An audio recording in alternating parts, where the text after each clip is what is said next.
কিভাবে আপনি এসটিটিপি কোডগুলো easily Google search করা ছাড়াই পেতে পারেন নোডের মাধ্যমে, সেই বিষয়টা আজকে আমরা শেখার চেষ্টা করব। সিম্পল বিষয় আমি দেখিয়ে দিচ্ছি। প্রথমে আপনি আপনার এইচটিটিপি যে মডিউলটা, এটাকে রিকোয়ার করে নেবেন। এইচটিটিপি রিকোয়ার, এখানে আপনি নোড লিখতেও পারেন, না লিখতেও পারেন, শুধু এইচটিটিপি লিখলেও হবে। দেন এটাকে আপনি console.log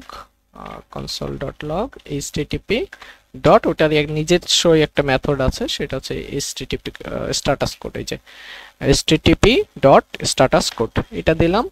দেন আমি এটাকে রান করলেই আমার হবে। আমি আমার টার্মিনালটাকে অন করে নিচ্ছি, জাস্ট টার্মিনালটা অন করলাম। দেন এখানে নোড লেখাই আছে, নোড, এটাকে অ্যাপ ফাইলটাকে আমি রান করতে দিলাম, যেহেতু আমি এইগুলো অ্যাপ ফাইলে লিখেছি। ইন্টার, সব কোডগুলো এখানে চলে আসছে। আমি টার্মিনালটাকে বড় করে দিচ্ছি।